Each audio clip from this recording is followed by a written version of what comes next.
On Osrc News at 7, Ondo Assembly takes decisive action against violators of anti-land grabbing law. Hope for road improvement and fears of economic burden through Nigeria toll system. House of Representatives set for public hearing on tax reform as bills scale second reading. And from the foreign scene, government workers rally against Trump's layoff agency cuts in US.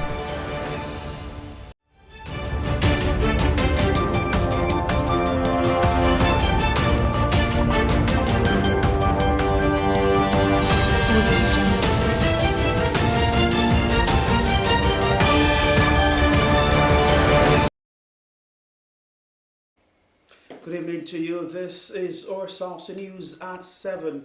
I am Sahid Aribisala.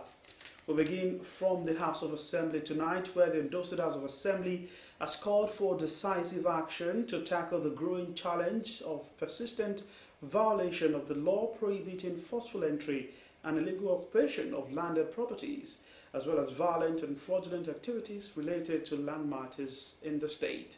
The lawmakers, during plenary presided over by the Speaker Olamide Oladiji, raised alarms over the increasing cases of miscreants violating the anti-land grabbing law, questioning the effectiveness of the legislation passed to protect property owners. House of Assembly correspondent Omoshilola Adesoyajayi reports. On 24th December 2024, the Ondo State House of Assembly passed into law a bill to curb the activities of illegal land grabbers in the state and was assented to by Governor Lucky Aiyedatiwa. And the concern over the persistent violation of the law took center stage during the plenary. While expressing displeasure over ineffectiveness of the law, the lawmakers noted that the situation has become worrisome, with reports of land disputes escalating into physical confrontation, thereby threatening peace and security in various communities across the state. Let the law commission come up with a gazette for this law that has been enacted so that it can have a force of law. Also, the sponsor of the anti-land grabbing bill, Muyiolorun Ogunwumiju, lamented that despite the passage of the bill into law, enforcement has remained weak, allowing miscreants to operate with impunity, and called for immediate action by relevant authorities to ensure strict implementation. This is a situation which is, of course, not palatable. This is a situation that we believe can be prevented if this law is allowed to work. Mr. Speaker, I rise to support what you said earlier, which is that this law must be allowed to work by the relevant agencies. And I rise to support what Honorable Barrister Abitoku mentioned, that we need to move a resolution today to ensure that we speedily ensure that this law is gazetted. Other lawmakers who contributed to the debate emphasized the need for the Ondo State government, law enforcement agencies, and the judiciary to collaborate in enforcing the provisions of the law. Speaker of the House, Olamide Oladiji, assured that the Assembly would engage relevant stakeholders to ensure the law is effectively implemented. The Ministry of Justice should expedite action by gazetting the law so as to enhance the enforcement of the law by the relevant authority. Government should give orientation to the public so that they will be aware that there is a law in place. It therefore constitutes an 8-man committee headed by the lawmaker representing Okitipupa Constituency 2, Ololade Gbegudu, to ensure efficient and effective implementation of the law and also ensure that decisive actions are taken against land grabbers and their sponsors. As concerns grow over the rising cases of land grabbing, all eyes are on those state governments and law enforcement agencies to determine whether the existing law will be enforced or if the new measure will be required to tackle the challenge.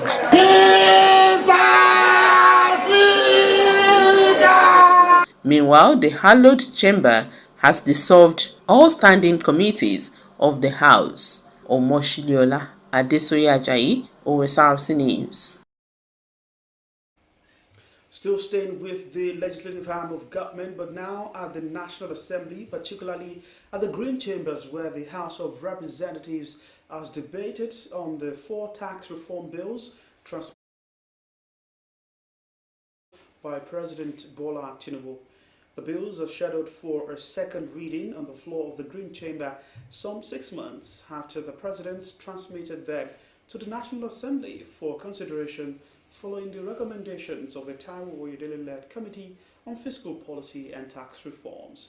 The bills include the Nigeria Tax Bill 2024, the Nigeria Tax Administration Bill, the Nigeria Revenue Service Establishment Bill, and the Joint Revenue Board Establishment Bill. The new tax bills generated widespread controversy and criticism from many, including northern governors and opposition politicians, who demanded the withdrawal from the National Assembly. During plenary, speakers supported the bill, but a lawmaker, Sada Soli, feared that some section of the new bills might contradict the 1999 Constitution. The issue of derivation, according to Soli, must be clearly defined to avoid any ambiguity. In the Red Chamber, the Nigeria Senate has initiated moves to check the movement of articulated lorries, tankers and trailers during daytime hours nationwide. Of a bill for an act to amend the Federal Road Safety Commission Establishment Act 2007 to restrict the daytime movement of heavy-duty vehicles and other related matters. The bill, sponsored by the lawmaker representing Delta North Senatorial District, Ned Nwoko, seeks to restrict the operations of heavy-duty vehicles to between 12 midnight and 6 a.m., except in cases of emergency. On the proposed sanctions, the bill stated that while an individual violator is liable to pay a fine of 500,000 naira, corporate offenders are to pay a fine of 5 million naira if the proposed legislation becomes law. While the vehicles used for daytime operations may be seized and impounded for up to 30 days. Nwoko stated that the bill aims to address the high rate of accidents caused by heavy-duty vehicles, reduce traffic congestion, and safeguard lives and property. The bill will proceed to a second reading, where the sponsor will present its general principles before moving to a public hearing stage. The House of Representatives has passed for a second reading a bill seeking to establish a regulatory body for organ harvesting, transplants and donations in Nigeria. The sponsor of the bill, Sada, stated that the primary objective of the bill is to create a framework for organ harvesting, transplanting and donation in Nigeria. According to Soli, the proposed regulatory committee will be chaired by the Minister of Health, with the Minister of Justice and the President of the Nigerian Medical Association and 2 other medical professionals as members. The functions of the committee include establishing policies to effectively regulate organ harvesting, transplants and donations, and providing guidance for educational initiatives to increase organ donations. Still staying in the National Assembly, the House of Representatives Committee on Public Petitions has invited the Comptroller General of the Nigeria Customs, Adeni Adewale, to appear before it on Tuesday, February 18, 2025, over the failure of some senior officials to retire after reaching the due retirement date. This followed the consideration of a petition by the Obasi First and Help Foundation, alleging that some assistant controllers and controllers were due for retirement but had blatantly refused to leave the service. A statement by the head of Media, House Committee on Public Petitions, Chooks Oko, named the concerned officers as Imam, Umar and Ego, all assistant controllers, Awe, Fatia and Faith as controller.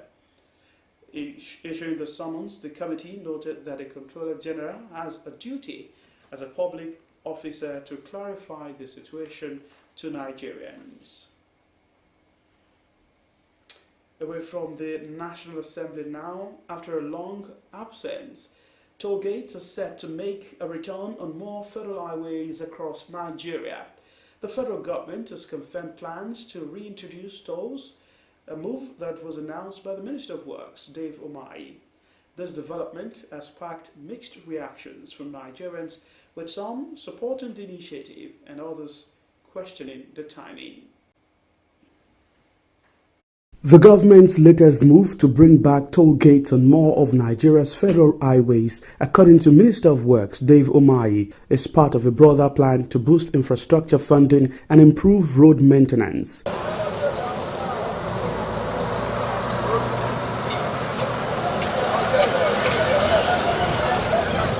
Before toll gates were scrapped in 2003, they were a common sight on major highways across the country. They were initially introduced in the early 1970s as a way to generate funds for road maintenance and infrastructure development. However, the toll system was discontinued in 2003 by then-President Olusegun Obasanjo, citing issues of inefficiency, corruption, and the improper allocation of toll revenues. In the past, toll gates were a source of revenue for road maintenance, but over time, Nigerians expressed concerns about the transparency of toll collection and the lack of visible improvements to the roads. Additionally, many complained about the inconveniences and delays caused by the toll booths, especially during peak travel times. Now, as the government moves to reintroduce toll gates, the rationale for some Nigerians seems to be centered on ensuring that funds generated are directly allocated to improving road conditions. The reintroduction of toll gates has stirred up conversations, with some feeling hopeful for better roads and job creation.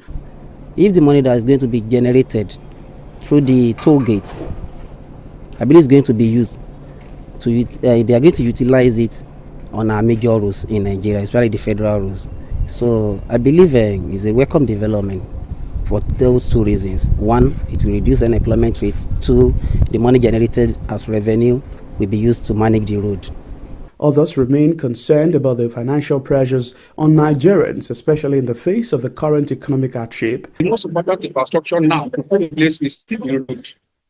If you have good roads, most of the businesses you have concentrated in mega cities like Lagos will find their way to other towns or cities. So the road is a major problem. So we still need more of these partnership links to reduce the deficit in road infrastructures. For instance, when you look at the links between Ogun State and Lagos State, there are major routes that have been, in fact, it is worse at it is that most vehicles will have to spend hours to go through that road. So road is a major issue. Toll gate, or what benefit is it to Nigeria? There was toll gate in Nigeria. Why was it demolished? It's because they suspected something. So maybe they want the money to go to their purse than federal purse. So it's not, toll gate is not our problem now. We don't need toll gate. The success of this initiative will likely depend on the transparency of the toll collection process and the visible improvements to the roads. Sahid Aribisala, Osrc News.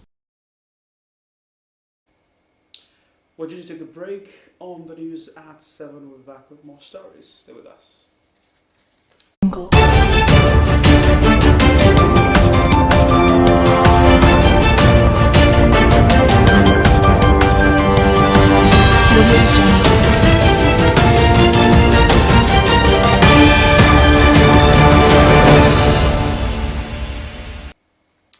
Thank you for rejoining us at Studio Osrc News at 7. You can watch us live on our website www.osrc.ng or follow us on Facebook at Osrc TV, and on YouTube you can subscribe to our channel Osrc TV Ondo. Two more stories now. Nigerians have been urged to adopt energy efficient practices to reduce consumption. This key message took center stage at a training program organized by the Energy Commission of Nigeria in collaboration with Pfizer Engineering and Solutions Limited. Blessing Obey has more on the report.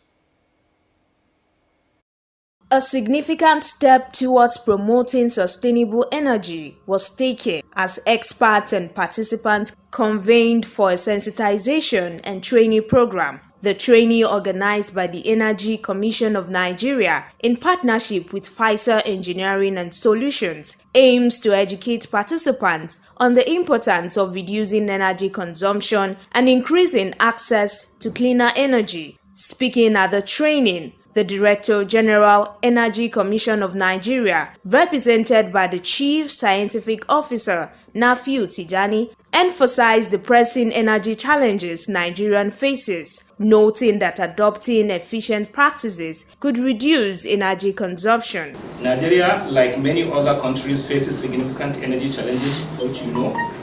Our energy consumption patterns are often inefficient, leading to wasted resources, increased energy cost, and environmental degradation. However, by adopting energy-efficient practices and the technologies, we can reduce energy consumption, lower cost, and create more sustainable future. Managing Director, Pfizer Engineering and Solutions, Temitope Awe, stated that the training was designed to reorient Nigerians towards clean energy initiatives while addressing the persistent issue of power wastage. The world is moving towards renewable energy now, and with renewable energy solutions, we have to train people on the efficiency of the process and the efficiency of the energy itself, so that we can eliminates the long-standing problems of power wastages that we've always had over the years. And because with the new energy now, we have to make sure that whatever is being produced is being consumed. And the only way we can achieve that kind of synergy is to make sure that we reduce wastages in the energy sector to the barest minimum. The 3-day training program is structured to provide participants with the knowledge and skills needed to contribute to a sustainable and energy-efficient future for Nigeria. The more people get enlightened, the more they're empowered. And the more you're empowered, the more you can do for yourself. Even in terms of cost savings, in terms of just doing everything better. We are expecting that by the time we are through with this training, we'll be able to go out there and preach the gospel of minimizing the consumption of our energy to the public. The training is expected to equip participants with practical insights into clean energy solutions and effective energy management. Blessing Obe, Osrc News. The national grid has experienced another system collapse, throwing many Nigerians into darkness. It was reported that the grid lost power generation some minutes after 11 a.m. this morning. This is about the first time the grid will collapse in 2025 after it experienced a line tripping in January. The Abuja Electricity Distribution Company confirmed the development on its X handle. The spokesperson of the Transmission Company of Nigeria, Ndidi Mba, has yet to comment. And outside Nigeria now, hundreds of U.S. government workers and high-profile Democratic leaders have held a protest in Washington. They are opposing the sweeping federal job and funding cuts being pushed by President Donald Trump and his advisor Elon Musk. The world's richest person appeared at the White House alongside Trump to defend the cuts initiated by the Department of Government Efficiency. Tululokbo has more. That's right, they are not going to cast us aside. Federal workers rallied by the hundreds against President Trump's campaign to slash government programs and the workers he calls the deep state. Put our people back to work for America! At a protest outside the U.S. Capitol, current and former federal workers promised more demonstrations to come. We're going to see much more of a groundswell. I think it's really important that people in this country really act collectively and show unity and demand changes to what is currently going on. Democratic politicians who joined in the latest among a series of rallies focused their fire on the tech billionaire and Trump campaigned donor who they say is rife with conflicts of interest and slashing consumer protections. He has turned over our country to Elon Musk. We didn't elect him, we didn't select him, we didn't ask for him, and we don't want him. Among Elon Musk's targets, the Consumer Financial Protection Bureau, created by Congress after the 2008 to 2009 financial crisis. On his social media platform X, Musk wrote simply CFPS, RIP, or Rest in Peace. A federal judge has blocked employees of Musk's Department of Government Efficiency from accessing the Treasury Department's financial systems. On Tuesday, Musk defended the walk-off deal in an office appearance with Trump. It's not draconian or radical, I think. It's really just saying, let's look at each of these expenditures and say, is this actually in the best interest of the people? It seems hard to believe that judges want to try and stop us from looking for corruption. As Trump promises to give Musk broad leeway to fire federal regulators. Stand together in solidarity with everything on the line. Government workers vow to continue firing back. Tolulope Oyebode, Osrc News. President Donald Trump has reiterated the U.S. will take control of Gaza and permanently resettle its residents elsewhere, while hosting Jordan's King Abdullah at the White House.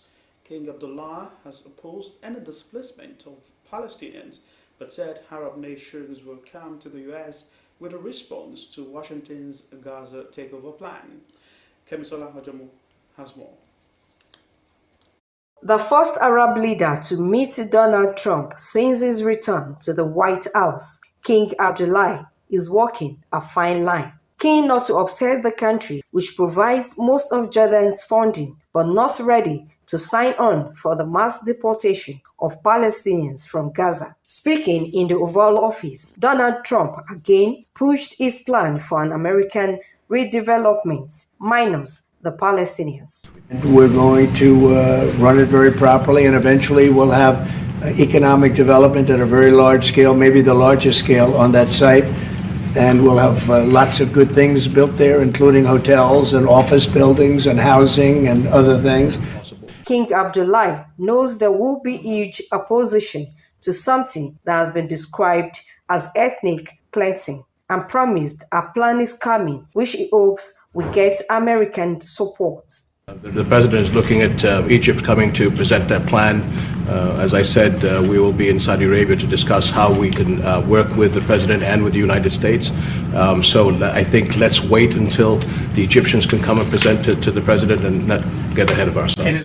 The U.S. president was asked about threats that have been made to cut aid to Jordan, some $1.5 billion a year, something he talked about just 24 hours ago, now effectively dismissed. But I don't have to threaten that. I think we're above that. Donald Trump was again asked how he could take control of Gaza. Any annexation will be illegal under international law. Under what authority, he was asked. U.S. authority was his reply. Kemisola Ojomu, Osrc News. Sport news now. The Federation International Football Association has suspended the football federations of two ahead of the 2026 World Cup, which is set to take place in Canada, Mexico, and the United States. These suspensions come after the existing ban on Russia, bringing the total number of banned nations to 3. Russia has remained banned from international competitions since 2022 due to its invasion of Ukraine, with FIFA and UEFA jointly upholding the restriction. FIFA, in a statement, confirmed that the Congolese Football Association, FECAFOOT, has been suspended due to alleged third-party interference in its operations, while Pakistan's suspension stems from its failure to implement a revised football constitution that guarantees fair and democratic elections within its football governing body, an act that directly violates FIFA's regulations. FIFA, in collaboration with the Confederation of African Football (CAF), made the decision after conducting 2 investigation missions in Brazzaville. However, FIFA has left the door open for Congo and Pakistan's reinstatement, provided certain conditions are met before 2026. And to end Osrc News at 7, another look at the major stories. We told you that the Ondo State House of Assembly is pushing for a decisive action against violators of anti-land grabbing law. We also informed you that a public hearing is set to take place on tax reform as the bills scale second reading in the House of Representatives. And that's the news tonight. Thanks for watching. Good evening.